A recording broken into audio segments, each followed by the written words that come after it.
The information provided in this podcast is educational and not intended to diagnose or treat medical conditions. Dr. Doni Wilson struggled for decades to solve her numerous health issues and heal her body. But with focused determination, she healed herself. And in doing so, she discovered the Dr. Doni Stress Recovery Protocol. On this show, you're going to hear from doctors, nutritionists, and experts, along with Dr. Doni, who will give practical advice and wisdom to help heal your body. This is how humans heal.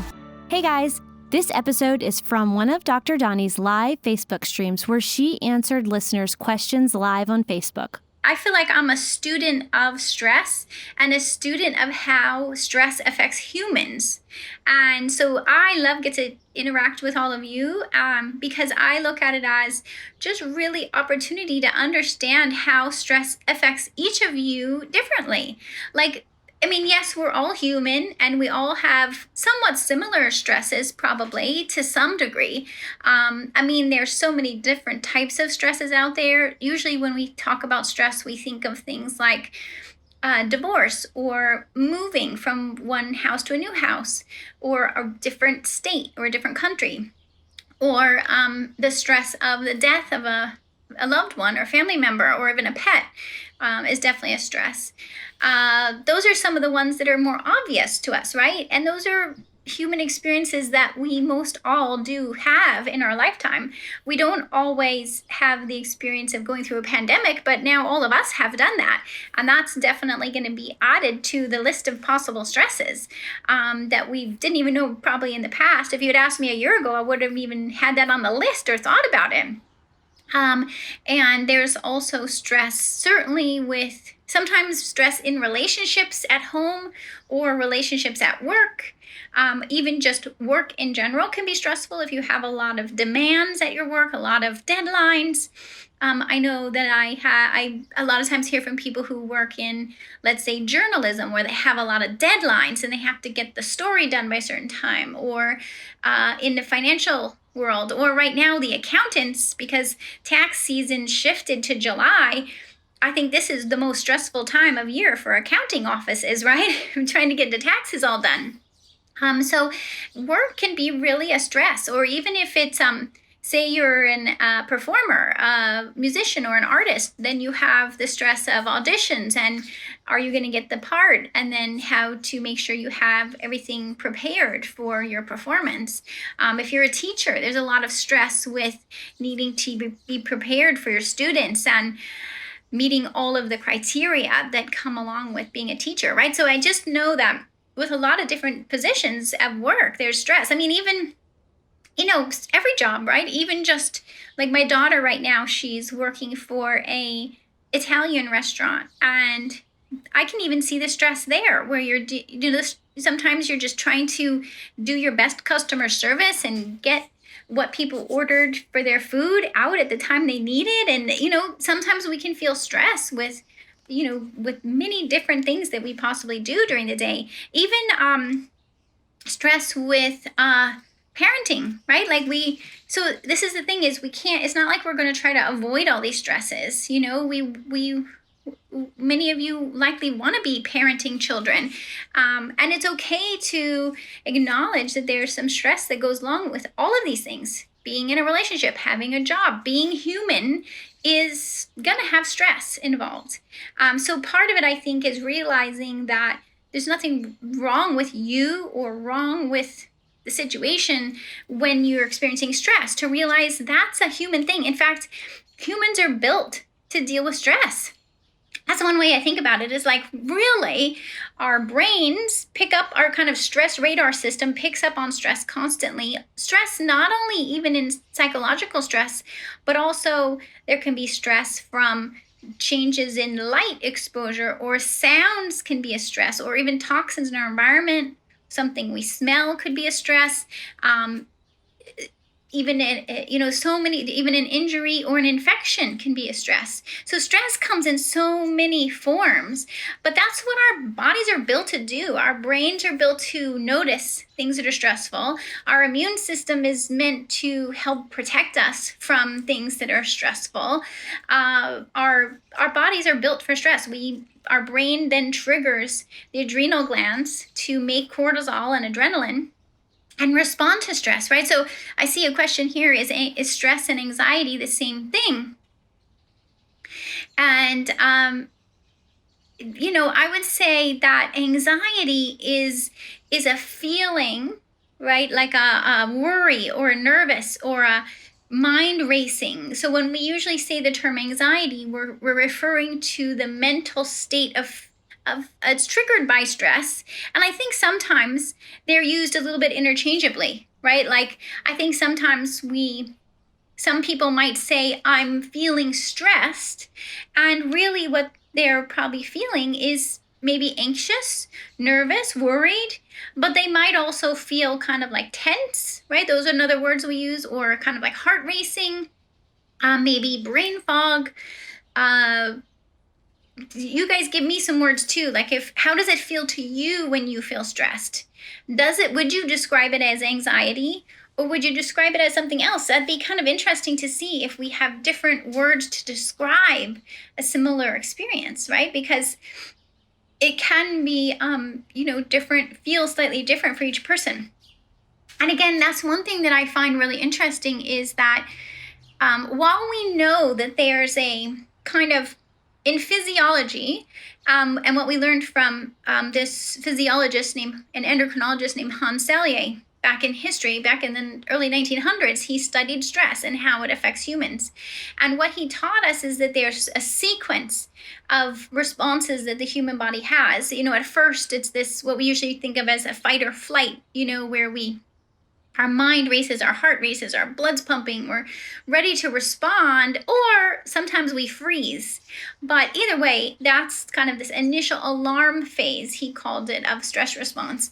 And then after that, there can be kind of an adaptation phase where the body's still making cortisol and adrenaline, but it's kind of like figuring out if it needs to still respond. And then there can be an exhaustion phase. If a person's exposed to a lot of stress, they can get to an exhaustion phase where the body's no longer producing the same cortisol and adrenaline response. And understanding that stress stages like that can be helpful in just understanding that we have a stress response and it can vary over time and at different times. What I find is that working with patients, I want to see how that particular patient is responding to stress at that moment in time. So I want to know, what is your cortisol and adrenaline right now based on your current stress exposure. And so that can be very unique. So as I test these levels, we test for cortisol levels, we test for adrenaline, we also can test for the other neurotransmitter levels in urine. And when we measure these, we can really start to see patterns. You would think that everybody would be the same, right? We'd be like, oh, well, we're all human. We probably all have high cortisol, or we all have high adrenaline. But actually, that's not the case. Even in the past 3 months of the people that I've checked their cortisol and adrenaline levels, they're not all the same. They don't all come back with high cortisol. They don't all come back with high adrenaline. There's some really unique patterns that show up. And I'm researching this more and defining what I'm calling stress types, so we can understand your stress type, or what your body does when you're stressed, which can be very different from what the next person's body does when it's stressed.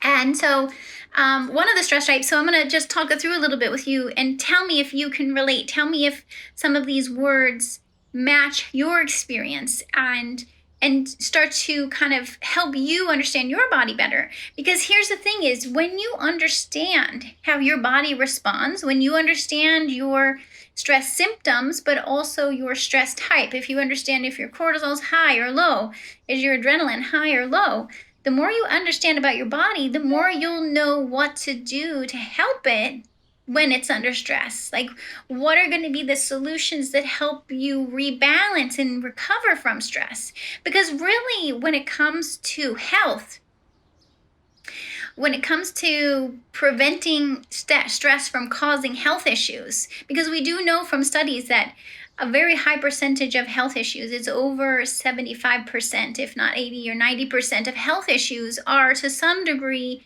caused by stress. So we don't want to be ignoring stress, but we also don't want to be afraid of stress. We want to be engaged in understanding how your body responds to stress so we can give your body what it needs. And it, again, it may be different for your body than someone else. Okay, let me just, before I talk more about the unique stress types, let me just see your questions here. So I see, I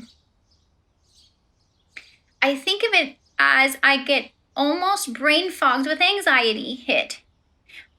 Like forget things, even get dizzy and disoriented for a short time. So she's explaining how when she feels stressed, it really comes over her mind like a fog and disorientation and even feeling dizzy. So see if some of you feel that way too. Like if it's whereas another person saying here that she feels like the stress causes her to experience anxiety. Like, and see what that anxiety feels like. Does it feel like heart racing? Does it feel like this brain fog, like the other person was describing? Or how does that anxiety feel to you? To me, when I think of anxiety, I think of mind racing, heart racing, feeling really uncomfortable in my body. Like, what am I going to do? What am I going to do? Like almost like there's not enough time and you can't solve it quick enough kind of thing. That's what it kind of feels like to me sometimes. Okay, here's another question. How is the adrenals can be measured? Okay, perfect questions. Okay, so she's saying anxiety feels like heart palpitations, shortness of breath, and trouble sleeping. Yeah, so those definitely sound like stress response symptoms, right? Like, so could be heart racing where your heart feels like it's going fast, like above 72 beats per minute, which would be a common heart rate. And a heart palpitation is when it feels like your heart's kind of jumping a little bit. Both of those can happen when you're stressed. Shortness of breath, so feeling like you can't take a deep breath, right? And sometimes I think a lot of us, we almost forget to breathe, right? Like I almost would, let's just take a minute and take a deep breath, take a deep breath with each other, because it's amazing. Like we kind of rely on our body to keep us breathing, right? While we're doing things through the day. But when we're so preoccupied with something stressful, what are we going to do and what's going on, and we're responding to whatever the stress is, then we can feel like we're not even taking a deep breath. And sometimes you just have to stop and be like, oh, okay, let's get some oxygen in. And it's amazing because what happens is when you take a deep breath, it actually signals to this nerve called the vagal nerve. The vagal nerve connects and communicates between our brain and our digestion, our stomach. And when we take a deep breath, it pushes our diaphragm down and it signals to the vagal nerve to signal an anti-stress back to our brain. So we get this what's called a parasympathetic, which is the calming, the opposite of a stress response, by taking a deep breath. So sometimes that's a great, for those of you who are feeling that, like it's almost like the signal your body is giving you that you're stressed could be helpful to you if you think of it that way. If you go, oh, if I feel short of breath, it probably means I need to take a deep breath and help calm my body, help send a different signal through your nervous system. And so sometimes if you can break it down and really see what these symptoms are, then you can actually do things right then in the moment that might help, at least for the moment. I mean, now from there, the stress may still be there, or at least you can give yourself a little bit of space. I call it like brain space, right? Where you can actually kind of step back for a minute and go, okay, what's really going on? Why am I feeling this way? Is there something that needs my attention urgently in a moment? Or is this something where I can take a minute and maybe journal, make a list, prioritize, kind of think it through for a minute and realize, hey, what really needs to happen in this moment? Or is this something that I can take care of in a few hours or tomorrow? Or can I call someone who could help me? Like you can start to get into problem solving mode, right? But when we're in the moment of feeling stressed and anxious, it's very hard I don't think you can do problem solving at the same time, because when you're in that stressed moment, it literally your body, our bodies as humans are going to naturally go into this stress response that can almost make us freeze. And So just not expecting anything else from yourself at that moment, realizing, oh, this is what my body is built to do when I feel stressed. Let my body have that and give my body some calming signals so I can get out of that alarm, immediate stress response, right? And then you can actually stand back and go, okay, now what is really needed from me in this moment? Because most times we can, we probably don't need to do anything this very minute. Maybe we can just kind of think it through and gather information and then make a decision from there. So that's kind of thinking about that immediate stress response. But what can happen too is when we're supposed to stress over time, kind of like constantly, day after day, stress after stress. What happens is our bodies shift into their unique stress mode, I call it, which is less about that immediate stress in the moment and more about kind of the static state of stress, if you want to think about it that way, that kind of your body can get stuck in over time. Does this make sense to some of you, where maybe you feel like, you're walking around in a state of stress every day, all the time?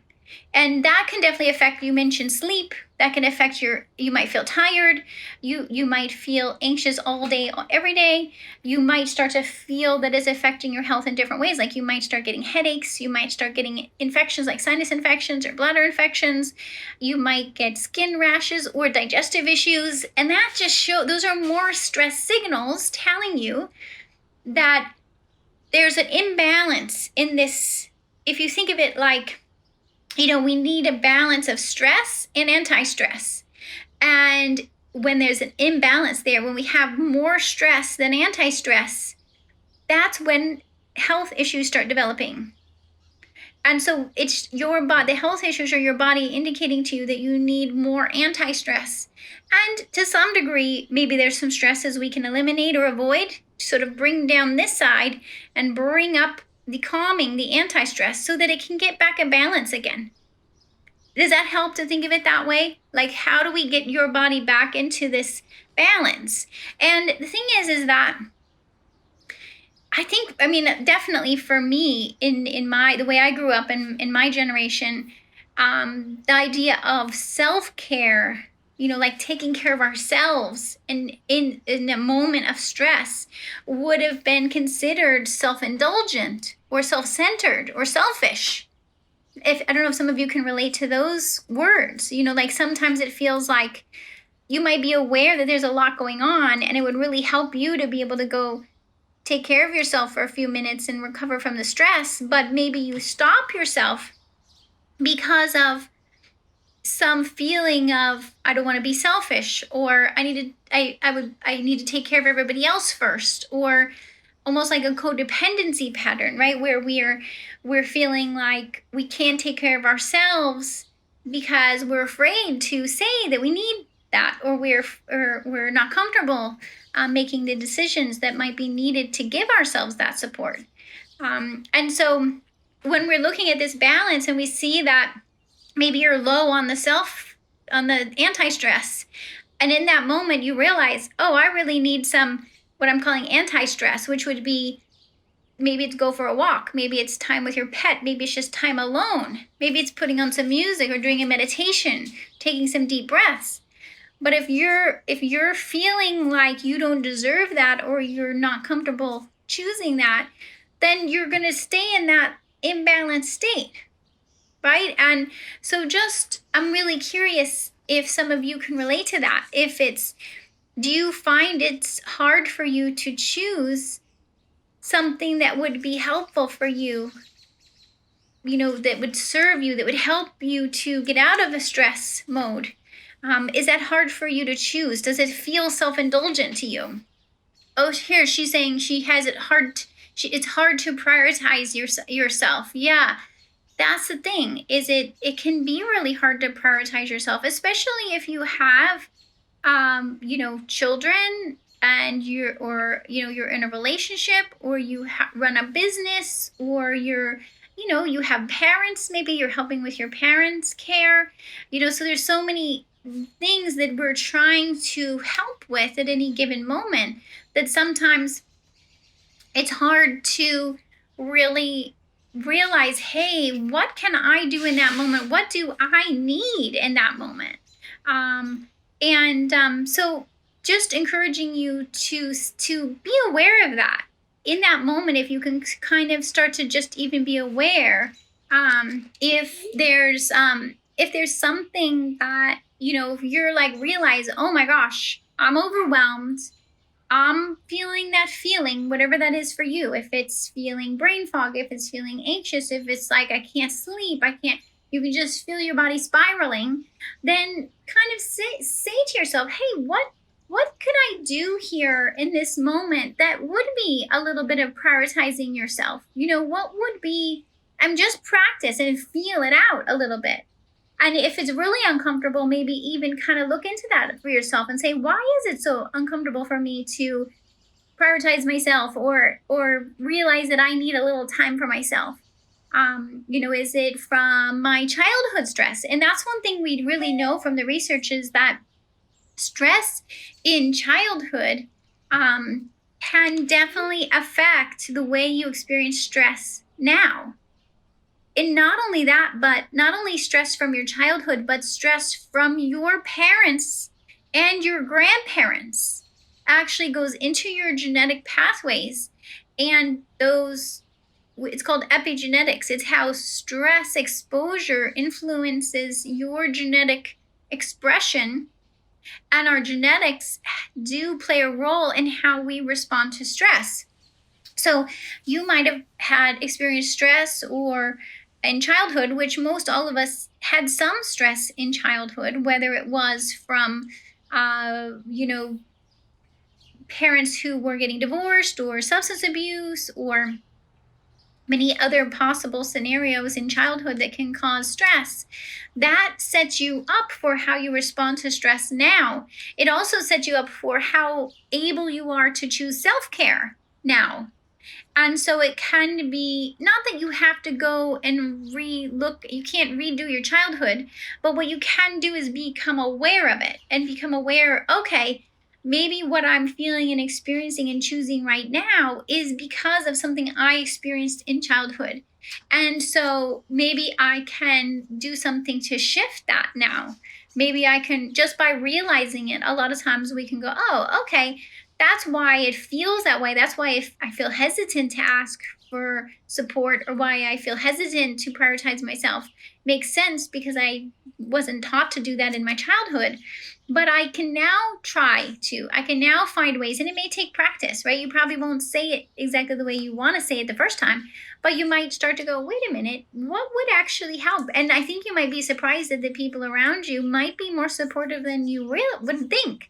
Like if you say to them, I realize I really need an hour every afternoon just to myself, in the room by myself, to take a shower or a bath or take a walk or do whatever the heck you want, right? Have some of you experienced that, where you just like, so much of your life, you're not really doing what you want in that moment. You're doing what your job says you're supposed to do, or what you're supposed to do as a parent, or what you're supposed to do as whatever your role is in your life. You're doing what you're supposed to do in that moment.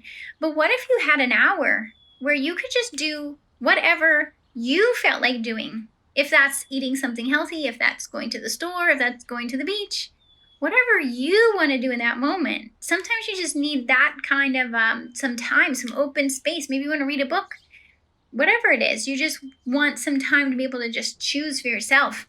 And sometimes it can feel like such a foreign thing, right? To be like, now what am I supposed to do? I have all this time. What do I do now? I encourage you to play with that, and I'd love to hear back from you what you notice. If you notice, okay, when I get that feeling, what am I going to try that could be an anti-stress technique for myself, even if it's for 15 minutes? And notice both, was it hard to ask for that? Was it hard to create that? Was it easy? How did the people in your life respond to you? And how did you feel during and after?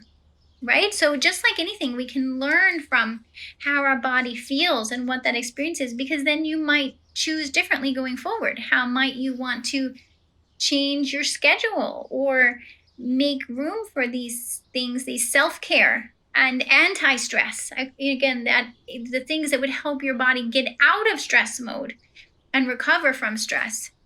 Because that's the thing, is just as much as our bodies are built to know how to respond to stress, our bodies are also know how to recover from stress. We just have to give them the time to recover from stress.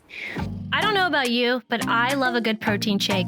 The problem was I had a hard time finding one that fit my dietary restrictions, had the right nutrients, and was able to support my weight loss. But after years of researching, Dr. Doni has developed a protein shake that includes the protein and nutrients found to be the most effective for me, who wanted to optimize my weight, metabolism, and digestive health. And now we have Dr. Doni's pea protein nutritional shake. The best part is it comes in 2 flavors, chocolate and vanilla. It's vegan, gluten-free, non-GMO, and not to mention delicious. It mixes easily in liquid, and it's formulated for optimal intake of protein, vitamins, minerals, and fiber. And I love that 20% of the proceeds contribute to cat rescue and care. Do you want to try it before you buy it? Get a free sample now at drdonistore.com. So let's see, I want to just, I'm curious, I want to dive in a little more about this piece about having unique stress responses.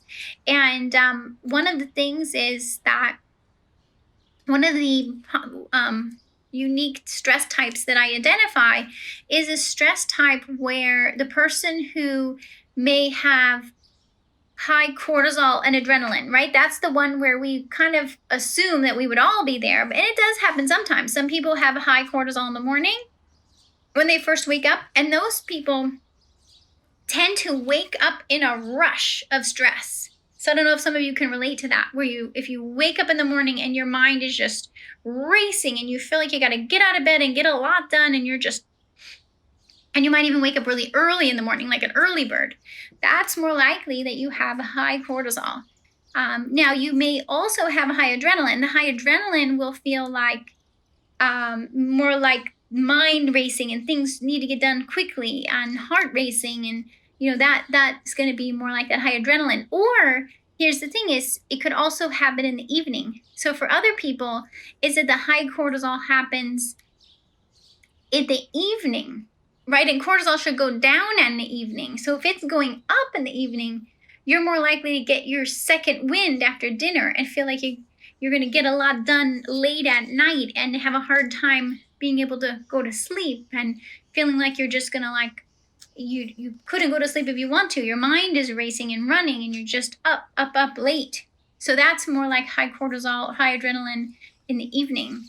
And then another scenario would be the person who has more like low cortisol in the morning.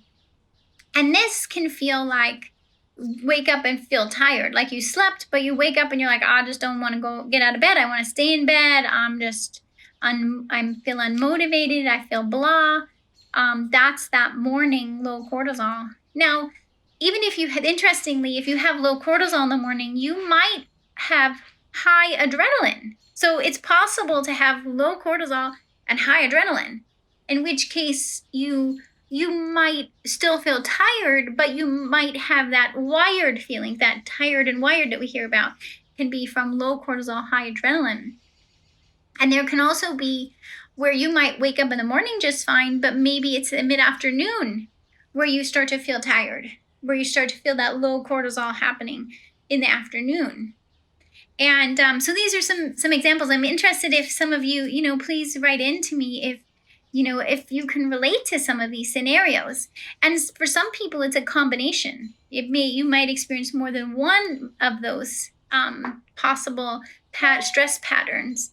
And here's the key is, yes, we can test for the adrenals. We can test for the cortisol.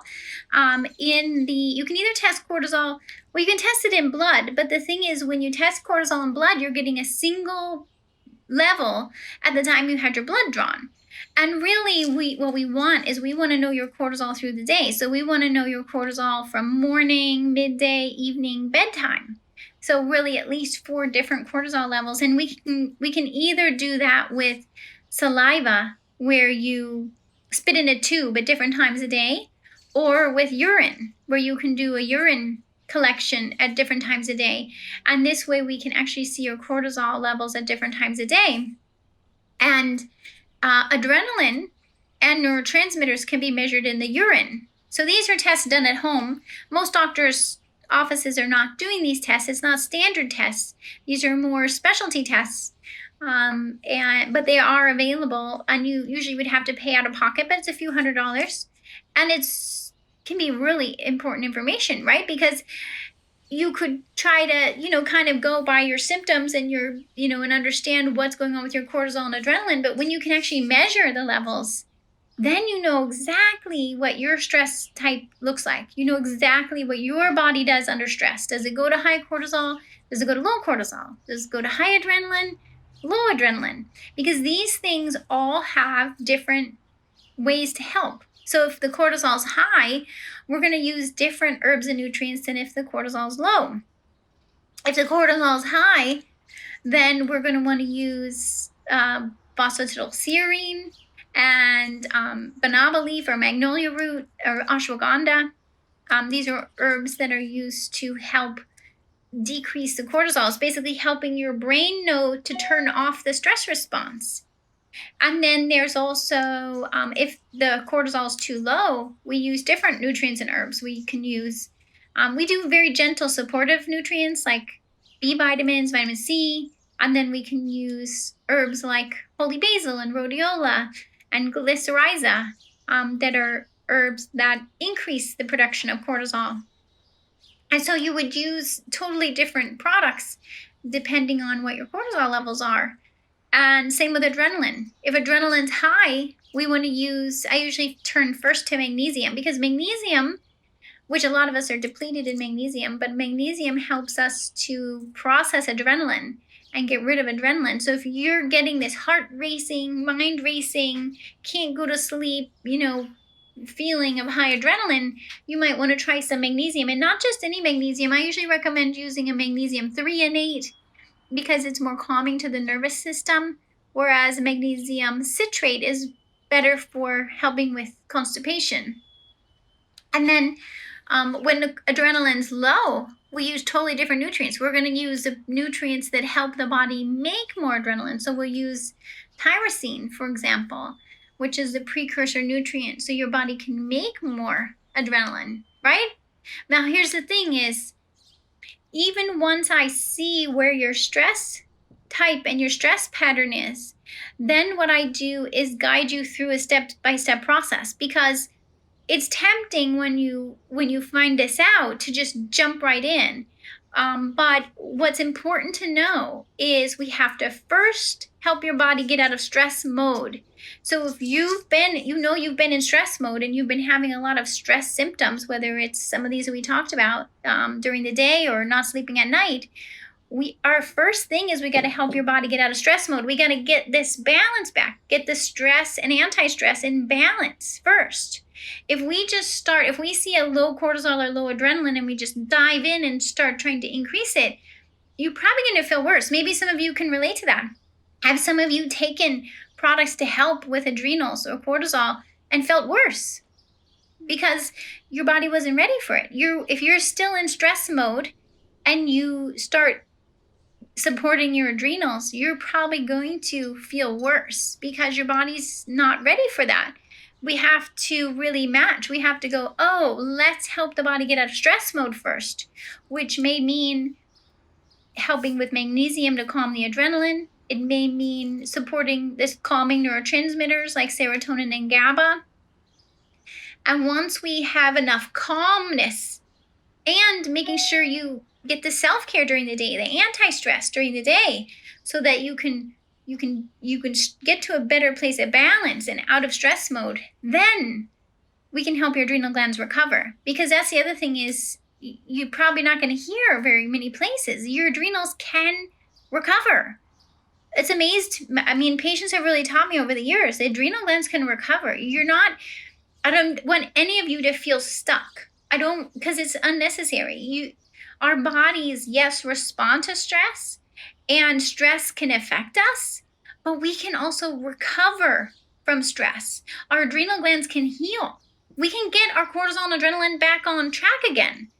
this is all possible. You're not stuck where you are. Although I know sometimes it feels that way because you maybe been feeling stressed for a long time and you're like, I can't imagine when this is ever going to change. Yeah, you can recover from stress. Our bodies can recover, and the adrenal glands we can calm down the cortisol. We can increase the cortisol, whatever, however is out of balance, that can be addressed. So just go into it knowing that we want to know your body. We want to understand your past exposure from stress, the various stresses you've been exposed to in your life. And we want to acknowledge that. We also want to know your genetic patterns. What are your genetic tendencies towards stress? Maybe you tend toward high cortisol or high adrenaline because of your genes. And by knowing that information first, and then realizing that our first step is how to help you get out of stress mode, then we can do the adrenal recovery. Then you can really get your body to a place where you can get to what I call resiliency, stress resiliency, where stress may come along, but your body can bounce back. Your body can go into stress mode and come back to healthy balance without you having to spiral and have a bunch of symptoms that don't feel good. We want your body to be able to be resilient and bounce back from stress. And that's absolutely possible, but it is a process. It doesn't happen overnight. It's a process of learning your body, being aware and willing to, first of all, willing to just be like, hey, this is my body. I'm human. This is my body. And kind of accept that about yourself and accept your stress past. And so that level of acceptance helps, I find. And then the understanding and learning about your body, knowing exactly this is what my body does when I'm stressed, and then really starting to figure out what is it your body needs to help rebalance and become resilient to stress. Okay, I see a comment here. I work night shift, which night shifts can be a stress. That's another example of a stress on your body. And I have to switch my sleep back and forth depending on the day. I feel that affects my cortisol and adrenaline levels as my body helps keep me awake at night. Yes, this is a really good example. They've studied people who work the night shift, and because we know it's such a stress on the body to change. Basically, I think of it like changing time zones. It would be like, if you flew around the world, say you flew from the United States to India, you'd be 12 hours difference. And that's essentially like going to a night shift is like, you would be like traveling to a whole different time zone and back again and back again and back again. And it's a stress for the body because our bodies are so responsive to our light exposure. That just shows you, like in the night shift, you're exposed to light during the hours that we would normally be exposed to darkness. And that change in light exposure sends different signals to the brain. And that's what you're experiencing is that. So then when it's daytime, you're trying to create some darkness so you can go to sleep and give your brain the darkness signal. But even then, because you're having to flip back and forth, it would be, again, the same as someone who has to travel, right? They have to travel and change time zones a lot. I've seen the same patterns. It's a lot of stress, and it definitely affects the cortisol. Because remember, cortisol should be high in the morning when we wake up and then gradually decreasing through the day. Now, when a person's working the night shift, what I try to encourage you to do is to try to get as many days in a row, if you can. Like, see if you could do 5, 6, 7 days in a row. So at least if you're doing a time zone change to the night shift, you're going to stay on that same time zone for a number of days. And what you would want to do is really support your body to shift your levels shifted so that you have high cortisol when you're getting up to go to work, and then gradually decreasing cortisol through the work hours overnight, and have the lower cortisol in the morning when you're going to be going to bed. So literally allow your body to change time zone, so to speak, to the night shift. And then when you're back when you're not on the night shift, switch back. Although some people, I saw this when I have spent time in the Philippines. A couple times in my life, I've been in the Philippines. I was there when I was training as a midwife, delivering babies, and I was there presenting about stress to audiences in Manila. And what I learned from them is a lot of people in Manila work the night shift. They are working for companies in the U.S., and so they stay up all night, Manila time, answering the phones for us in the United States. And so what they do is they tend to just shift their lives to be completely on the night shift. And in Manila, actually, a lot of businesses stay open so that people who work the night shift can stay on the night shift even when they're not working. So even their days off, they stay on the night shift, if that makes sense. So they just stay living on this different time zone. And I wonder if that might be better, because then you're not constantly asking your body to switch back and forth, right? You're just allowing your body to basically live on a different time schedule. And you would just want to really make sure that you still expose yourself to darkness when you're trying to sleep, so that you signal the right darkness to your pineal gland. The pineal gland makes melatonin, and melatonin is our sleep hormone. And so much good stuff happens when we sleep that we want to make sure that you get those healthy signals, the repair signals and the reset signals, and the memory. A lot of our memory occurs while we're sleeping, and a whole clean out process in our brain happens while we're sleeping. So we want to make sure that you're getting good sleep. And some of you who struggle with sleep, this is where we're so motivated to help you with sleep. And I've written a book about insomnia, helping with different causes of insomnia, because it's so important to help you get your sleep back, because so much good stuff happens while we sleep.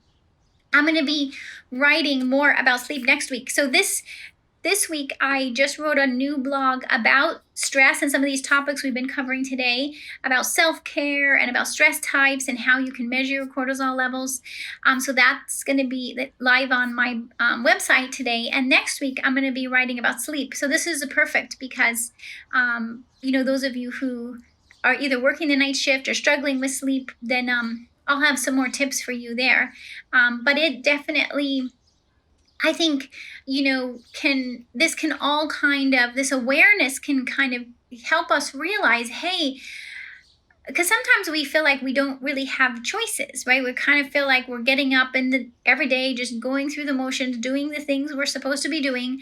But sometimes if you stand back and you can kind of realize, hey, maybe I do have a choice here. Maybe I can, I know it can be scary sometimes to ask for what you need, but for example, asking for, hey, if I'm going to work the night shift, how can I set this up so it's best for my body, so that I can help my hormones manage the night shift if I have to work the night shift.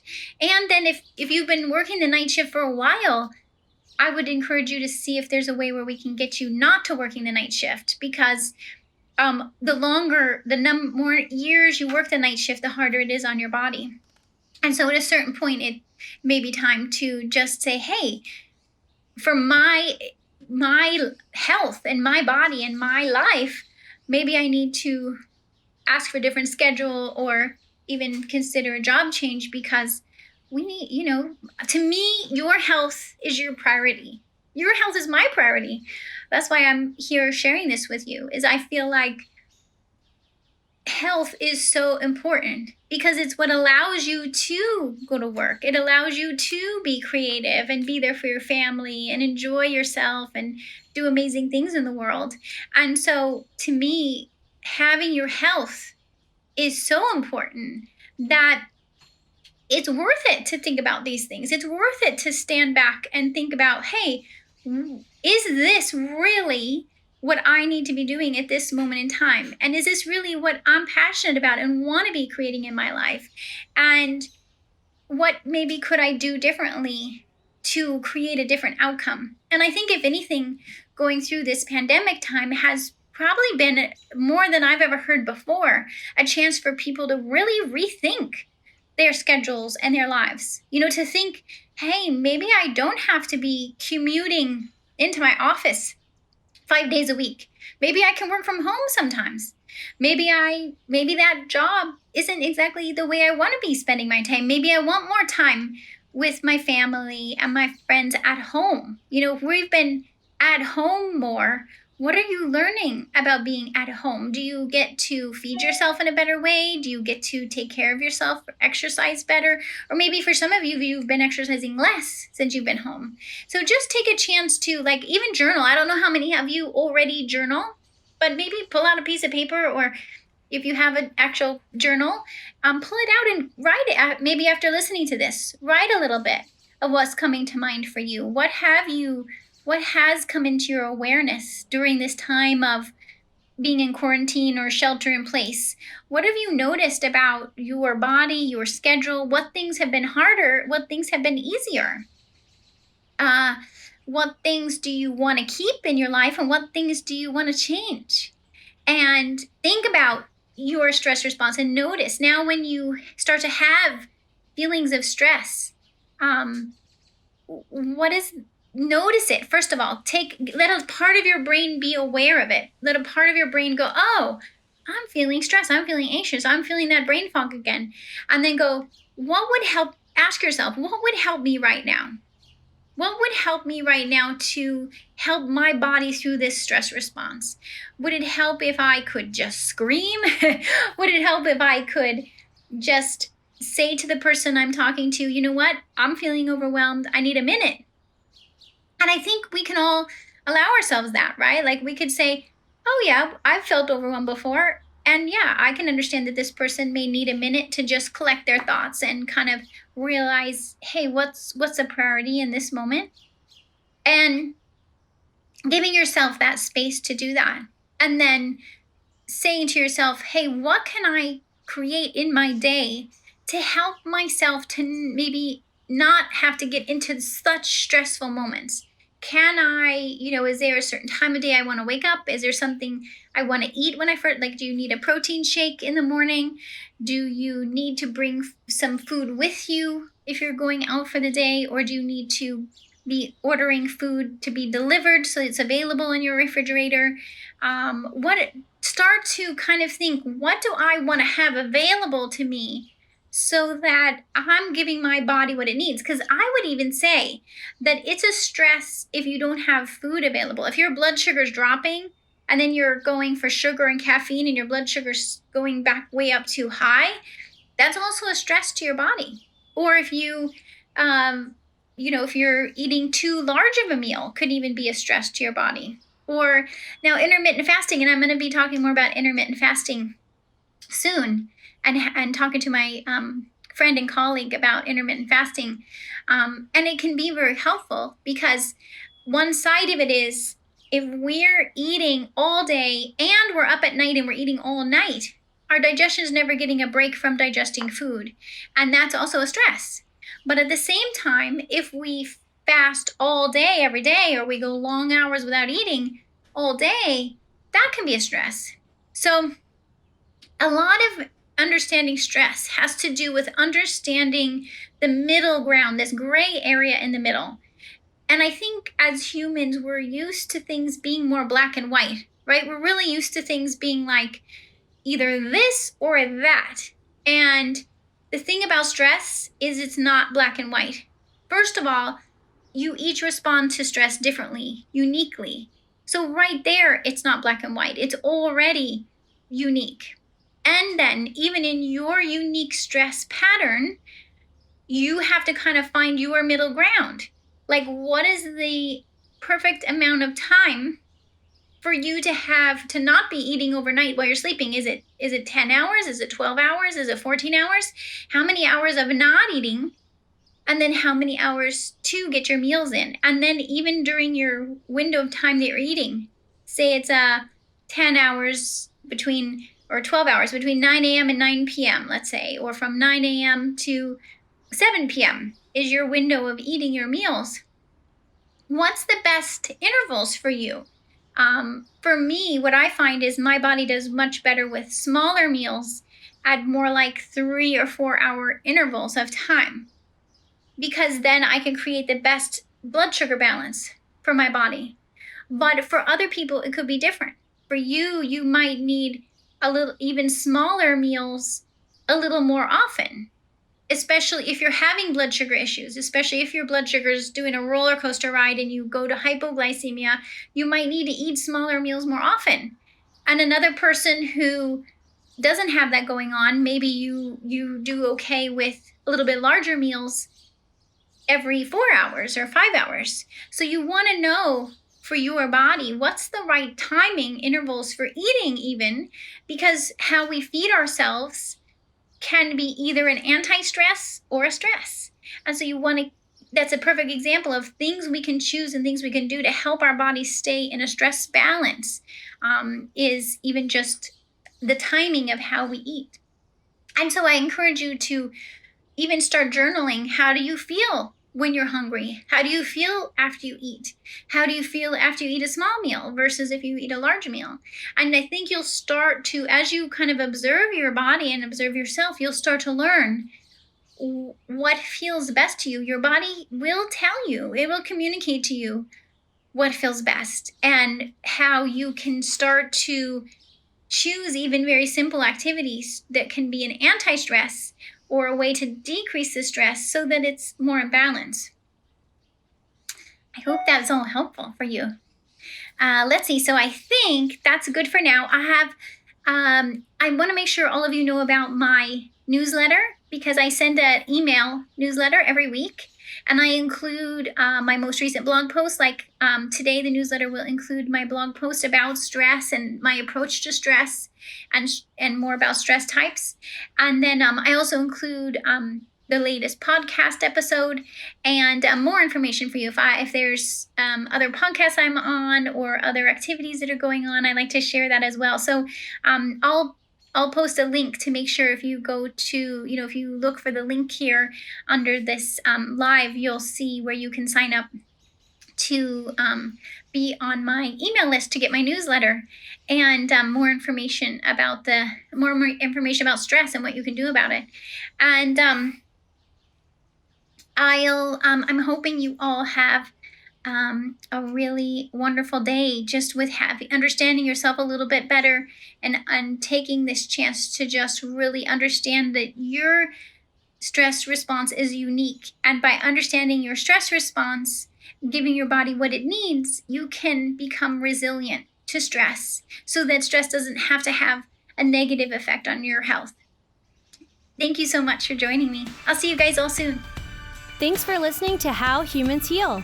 If you liked this episode, leave a rating and a review. And for more resources, visit drdoni.com.